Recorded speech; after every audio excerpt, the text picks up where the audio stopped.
Ferez-vous une réunion pour redire quelle sera votre position après le premier tour, compte tenu des résultats? Pour nous, la situation a toujours été claire de ce point de vue. Nous allons chacun au premier tour pour élargir notre base électorale, l'un et l'autre. Car certains voteront pour Gaudin, parce que ses lunettes sont mieux, d'autres voteront pour Jean-Michel Genestier. Et pas forcément pour nous. Donc là, nous voulons élargir chacun notre base électorale. Et au deuxième tour, nous nous rassemblerons derrière celui qui est arrivé en tête au premier tour. Il faut que ce soit nous. Mais cet engagement-là, pour moi en tout cas, est pris et n'est pas négociable. L'équipe le sait. Et c'est comme ça que nous fonctionnons. Et sur ce point, Roger, est-ce que, juste pour préciser, sur ce point, la question c'est, du coup, pourquoi il faudrait que ce soit nous? On est les mineurs. Non, mais c'est une question que beaucoup de gens certainement se posent, parce que si on se dit on élargit la base, Moi, je et dirais, on se réunit, la question c'est pourquoi ça devrait être nous au premier tour, le choix. parce que disponibilité, compétence de cette équipe. Disponibilité. La disponibilité, pour moi, est un point fort. Pourquoi? On l'a vu, on a cette expérience. Quand les élus ne sont pas disponibles, les dossiers n'avancent pas. Voilà. Le programme peut-être aussi, non? Allez, Est-ce que le premier qui arrive en tête ne détermine pas son programme quelque part un petit peu? En tant qu'électeur, pour le coup. C'est vous qui me l'imposez. Ah oui.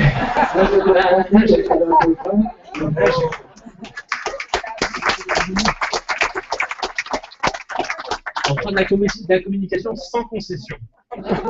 Ah là, pour le coup, je pose la question en tant qu'électeur. Non, mais la question, pour moi, c'est une vraie question de fond. Effectivement, si on se dit qu'il y a deux listes qui sont susceptibles de se rejoindre au deuxième tour, pourquoi faire le choix de l'une ou de l'autre au premier tour et pas l'autre? Enfin, je veux dire, là, pour le coup, selon moi, c'est la démocratie. Certes, mais le choix, il est motivé par quelque chose. Il est libre. C'est l'homme, le meneur. C'est le meneur. Exactement, la compétence, la disponibilité et le programme.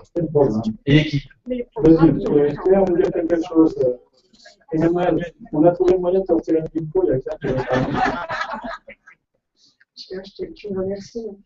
J'ai lu le programme proposé donc, par la liste de Jean-Michel Genestier. On est effectivement très proche, il y a même des mots communs. Je veux dire, il n'y a pas grand-chose qui sépare. Donc, ce n'est pas sur le programme en tant que tel. C'est un choix d'équipe et c'est un choix de gouvernance. Voilà. Je crois que la vraie différence, elle se situe là. D'un côté, on a un candidat qui nous dit je serai présent, mais voilà, je dénigrerai parce que, et ça se comprend, il a une réalité professionnelle qu'il ne peut pas négliger. Il n'a pas le privilège de l'âge pour le coup. Il ne peut pas se permettre de perdre une situation qui est à la fois confortable et puis en plus, je pense, très intéressante.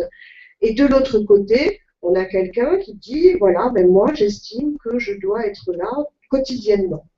On a d'un côté quelqu'un qui fait une campagne un peu à l'américaine. Voilà, je suis dans la rue, machin, j'ai mes trucs bleus. Bon, c'est un style. Et de l'autre côté, on a un candidat qui dit, bon, non, moi, je la fais plus sobre, je suis plus soft, c'est pas mon genre de beauté. Voilà. Je veux dire, c'est un choix de personnalité. Sur les programmes, et heureusement d'ailleurs, parce que si on doit se rejoindre, il vaut mieux qu'on ait envie de faire les mêmes choses. Là-dessus, il n'y a pas... franchement, j'ai bien lu le programme avant de venir, celui de Jean-Michel, Genestier, pardon, et vraiment, je ne vois pas de distinction. Mais c'est l'homme qui change, voilà. C'est un choix d'homme et c'est un choix de type de gouvernance pour une mairie.